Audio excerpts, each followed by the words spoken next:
Imagine standing before the world with your heart in your hands, begging for love, approval, or attention. Yet each plea only pushes others further away. Why? Because desperation is the scent of defeat, and the world can smell it. Today, we uncover why being desperate is the worst mistake you can make. A lesson whispered through the centuries by Niccolò Machiavelli. Welcome, observers of power, ambition, and human behavior. In this lesson, we examine the psychology of strength versus weakness, why some rise to influence effortlessly, while others chase affection and end with nothing. The problem we are solving is simple. How do you stop pushing people away? By wanting them too much? Let us begin. There is a truth most people try to ignore because it cuts deep, right into the pride. The moment you show desperation, whether for love, approval, friendship, or opportunity, you expose your weakness. And the world, being what it is, does not forgive weakness. It exploits it. Consider a hunter in the wild. The predator does not chase the strongest animal. It watches the herd carefully, waiting for the one that limps, the one that stumbles, the one that moves with fear. That is the one it chooses, not out of cruelty but out of nature. Humans are no different. We are social hunters. We sense fear, we sense need.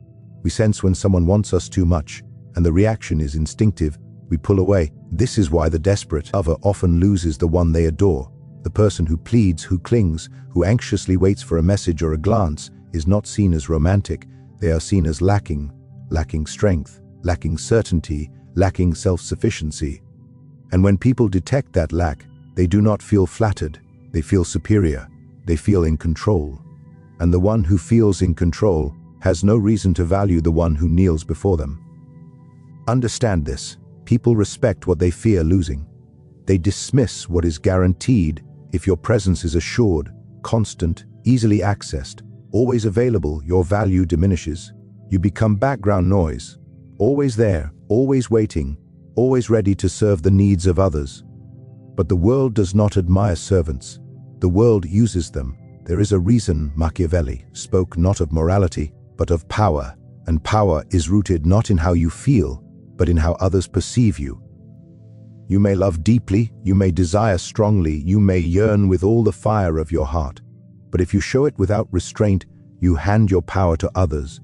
You give them the sword. You kneel before them.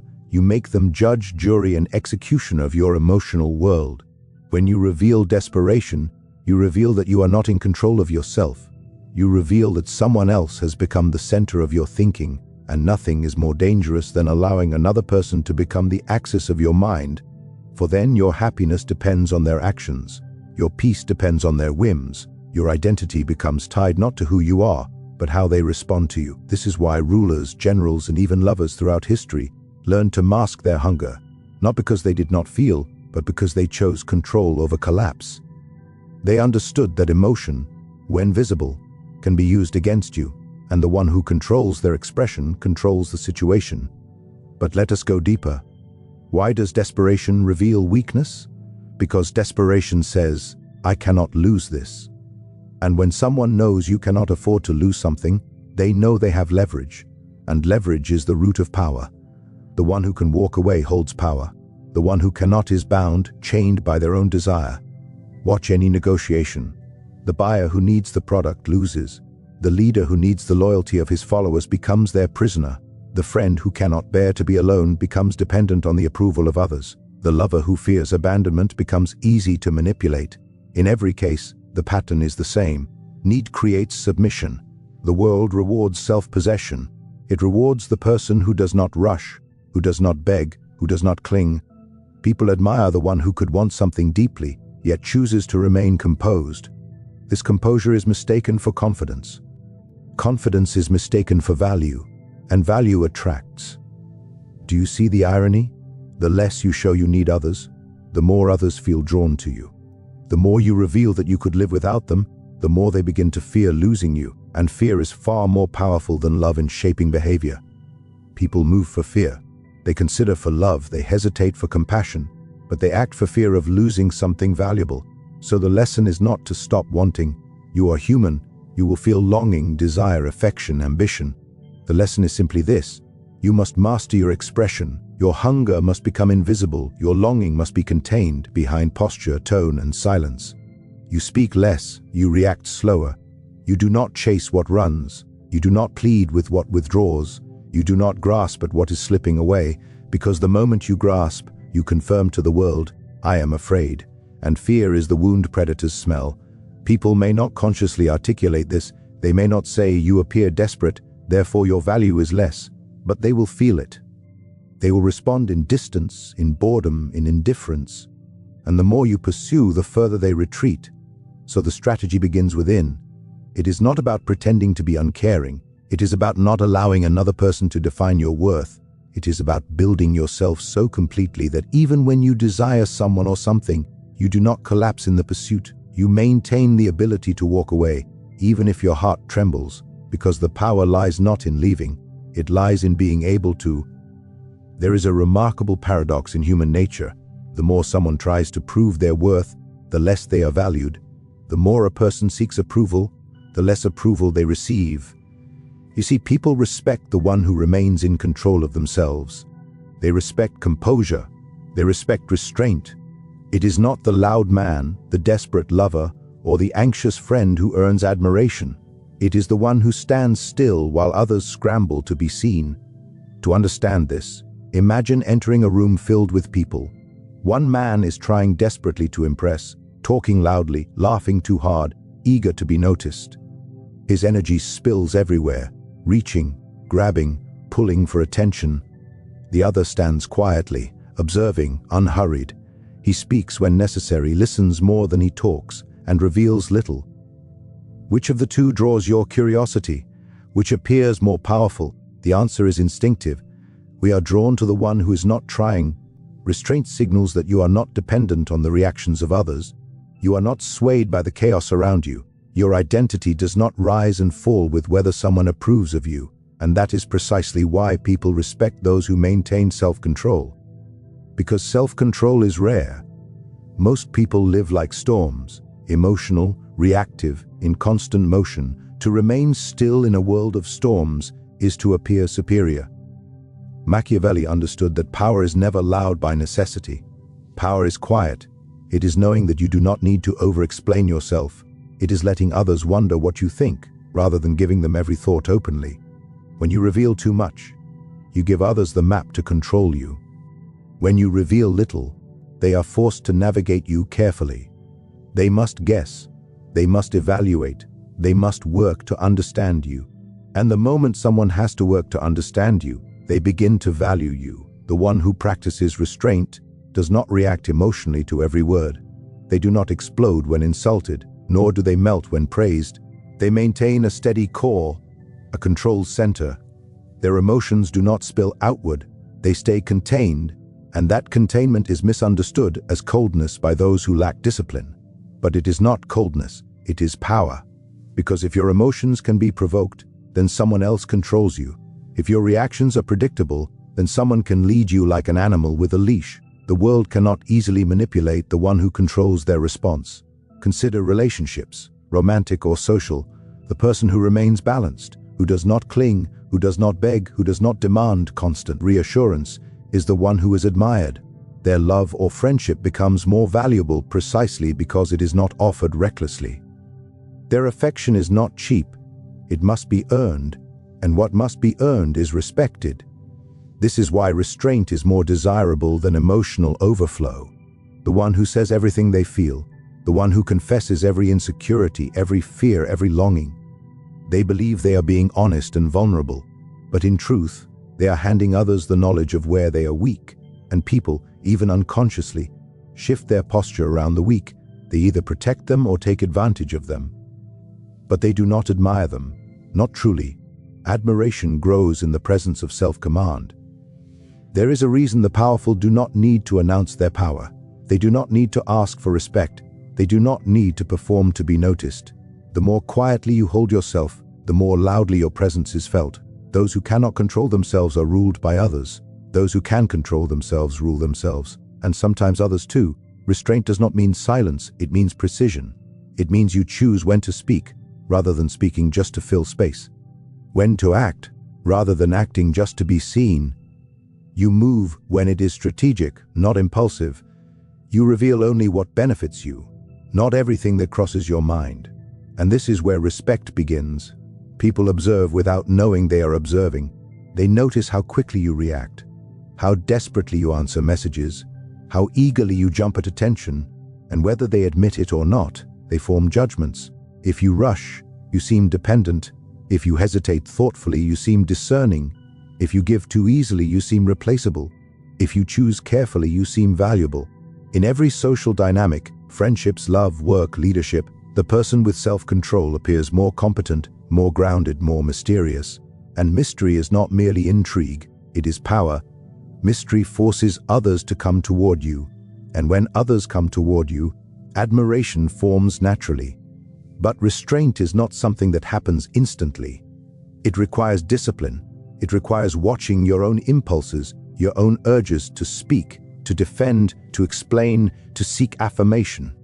You learn to hold your tongue, to breathe before reacting, to wait before responding, to let silence do the work that words often ruin.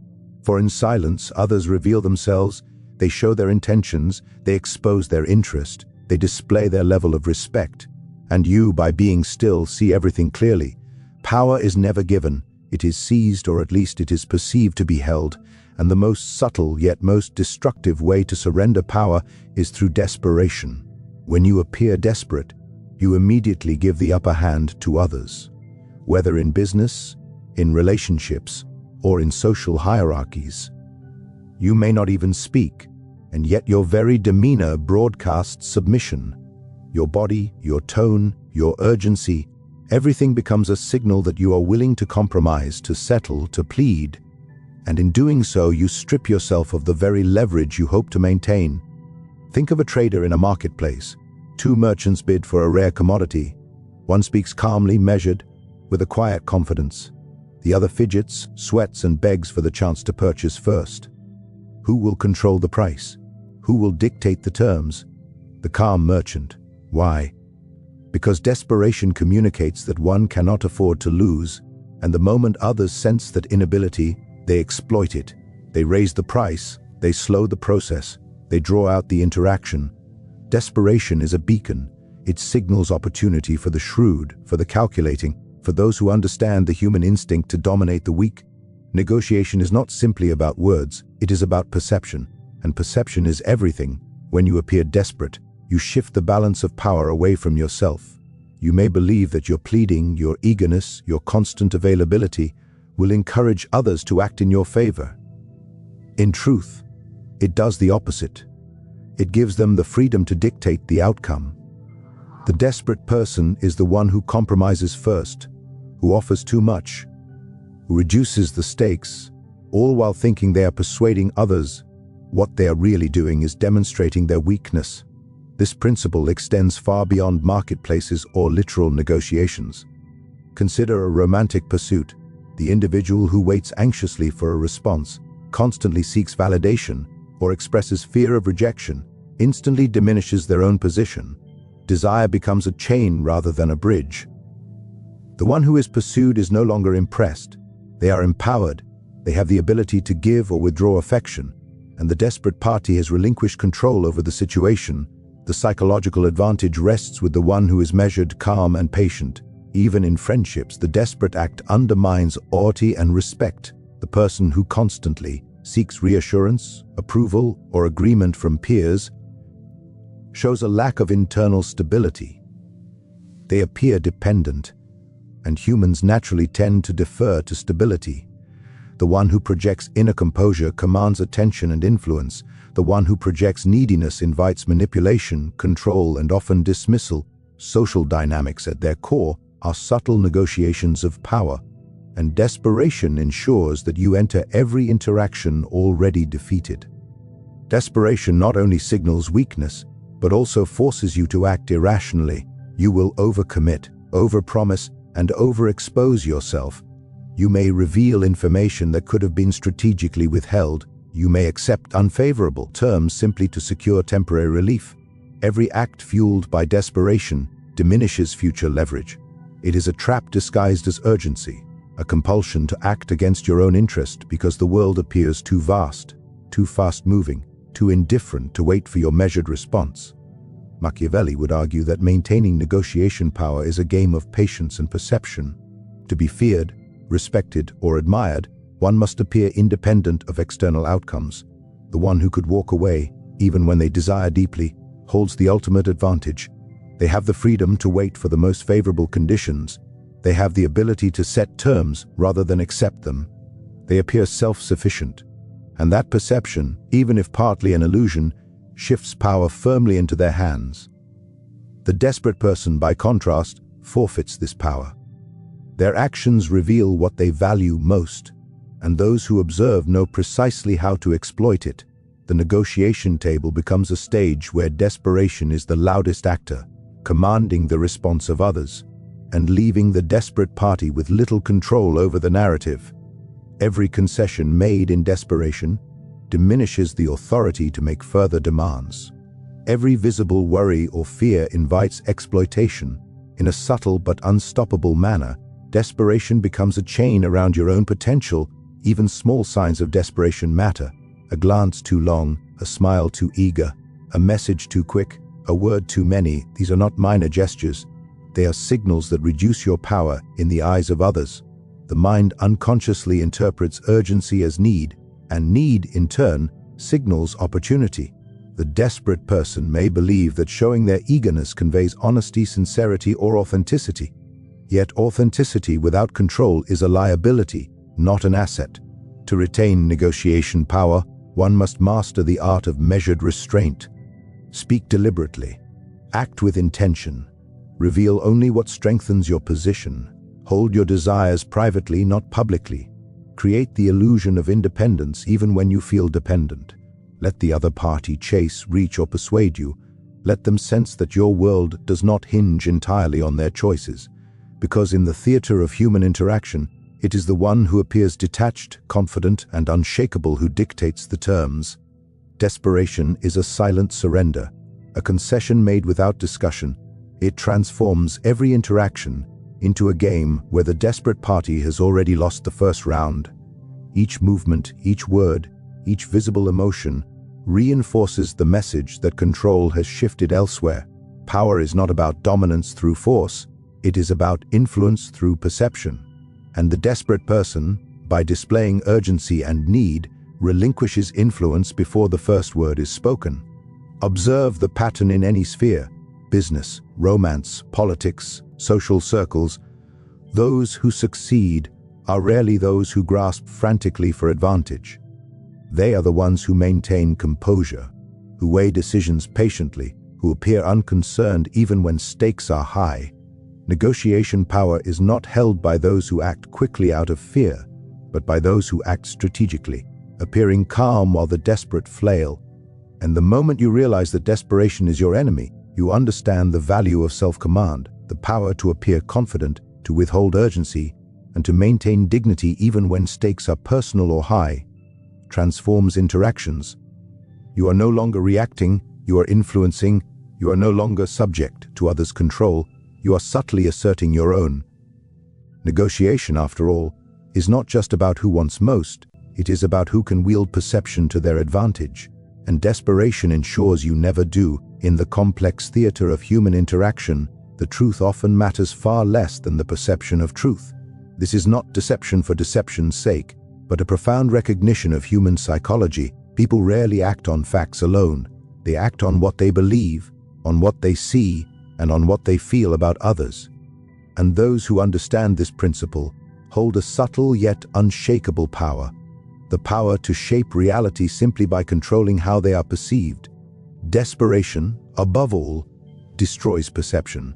When a person behaves desperately, the world does not judge their actual circumstances. It judges their outward appearance. It judges the signals they send, the urgency they broadcast, and the emotional chaos they cannot hide. The desperate person may be strong, capable, and intelligent, yet all of these truths are overshadowed by one visible trait: neediness. And once perception labels someone as needy, truth becomes irrelevant. People will treat them as weak because they appear weak. Consider a prince or a ruler in Machiavelli's time. His success did not rely solely on the strength of his army, or the wisdom of his policies. It relied on how he was perceived. A ruler who appeared decisive, confident, and unshakable commanded loyalty. A ruler who seemed anxious, fearful, or desperate inspired doubt. Whether the ruler was secretly struggling or fully prepared was inconsequential. Perception defined reality. People aligned themselves with the one who seemed powerful, and they challenged the one who seemed vulnerable. The same principle applies to every arena of life. In love, people are drawn to those who appear self-sufficient, emotionally stable, and composed. In business, clients and partners respond to those who project confidence, competence, and control. Even in casual social interactions, people instinctively defer to those who appear secure and independent. The human mind has evolved to assess risk based on signals, not truths, and desperation, no matter how concealed, sends the unmistakable signal of vulnerability. Machiavelli would insist that one must master the art of projecting strength, even when uncertainty is present. To be human is to feel fear, doubt, and longing, but to allow these internal states to dictate outward expression is to surrender influence. The moment you reveal the intensity of your desire or your inability to withstand rejection, the balance shifts. You are no longer in command of your own narrative. Others dictate how you are perceived, and perception is all that matters. People rarely distinguish between appearance and reality because survival depends on quick judgment. In an instant, we decide whom to trust, whom to follow, and whom to avoid. A desperate tone in conversation, a trembling hand, a rushed message. These are all signals interpreted as weakness. Even if the desperate person has a brilliant plan or unrivaled skill, those qualities are masked by the perception of neediness. The world reacts not to what you are, but to what you appear to be. This is why control over perception is not merely a social tactic, it is a strategic necessity. If you are in a position of desire, ambition, or negotiation, the question is not whether you truly need something. The question is, does anyone perceive that you need it? If the answer is yes, you have already ceded advantage. Others will move to exploit that perceived vulnerability. They will assume leverage over you. They will dictate terms, set conditions, and take liberties, because perception has created an imbalance of power. The art of perception, then, is not about lying. It is about discipline, restraint, and the careful orchestration of outward signals. It is about creating an aura of independence, stability, and self-possession. It is about letting others come to conclusions about your value without revealing the inner workings of your desire. Those who master this art are not only admired, they are feared in subtle ways. They are respected because people sense that their position is unshakable, their intentions deliberate, and their worth undeniable. Desperation is the enemy of this art. It pierces through all careful facades, revealing uncertainty, urgency, and dependence. The desperate individual may believe that their sincerity will be understood and rewarded. They may think that honesty about their need will inspire compassion or loyalty. Yet human nature is rarely moved by honesty alone when it conflicts with perceived advantage. People act in their own interest first, and if they sense weakness, they will take it, not out of malice, but out of instinct. Even subtle gestures of desperation matter. A glance too intense, a smile too eager, a question asked too quickly. These are all pieces of evidence that others subconsciously record. They shape judgments long before logic or explanation enters the scene. Perception, once formed, is remarkably resistant to change. A single desperate moment can overshadow months or years of composure. It can redefine your position in someone else's mind, turning influence into subordination, respect into pity, and opportunity into risk. The challenge, therefore, is to cultivate the ability to project perception independent of truth, to feel deeply, to desire intensely, yet to remain outwardly unshaken, to show interest without urgency, to act decisively without agitation, to reveal intention without desperation. The difference between success and failure often hinges not on reality itself, but on how reality is interpreted by others. Machiavelli would remind us that this mastery of perception is not moral or immoral. It is strategic. The world does not reward virtue in the absence of influence. It rewards those who can shape how they are seen, who can control the narrative of their own worth, and who can ensure that even when they desire, they never appear to need. Desperation, then, is the opposite of strategy. It abandons perception to chance, leaving the individual at the mercy of others' judgments. To succeed, to lead, to be admired, to negotiate effectively, one must internalize this principle. Others will judge you not by what is true, but by what they perceive. Your task is to ensure that perception always favors you, and every act of desperation chips away at that advantage, broadcasting a vulnerability that the world will exploit without hesitation. The power of perception is subtle, invisible, yet absolute. Those who understand it, and who control how they are perceived, wield influence far beyond what is obvious. Those who fail to recognize, who allow desperation to betray them, surrender influence long before any word is spoken, any offer made, or any decision taken. Even the most skillful strategist, the most brilliant negotiator, the most intelligent lover, or the most capable leader can be undone by a single desperate display. Perception, after all, is reality in the minds of others, and once reality is defined as weakness, all advantage is lost. If desperation is the enemy, then patience is its antidote. If urgency destroys, then strategy constructs. And if neediness surrenders power, then the illusion of independence secures it. Machiavelli did not teach the naive idea of detachment from desire. He taught the disciplined use of it. To master influence, one must learn to wait, to act with intention, and to make others believe that your world does not revolve around them, even when inwardly it might. Patience is often misunderstood. Many believe patience is passive, a waiting without action, but patience, in the Machiavellian sense, is not inaction. It is deliberate timing. It is the ability to restrain impulses and delay gratification until conditions are favorable. To act too quickly, too eagerly, too visibly is to betray desperation. To wait, to measure, to calculate the right moment is to retain power. Every action taken too soon signals need. Every carefully timed action signals control. And control is the currency of influence. Strategy complements patience. Life, in all its interactions, is a series of negotiations. Each relationship, each opportunity, each conversation contains a spectrum of potential outcomes.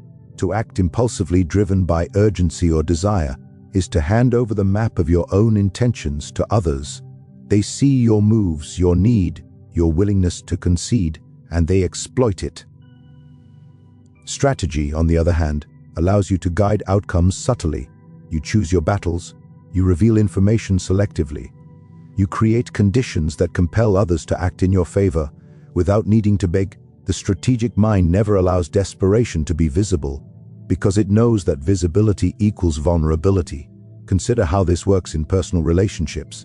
The one who texts immediately after a message, who calls again and again, who pleads for attention. This is the desperate individual.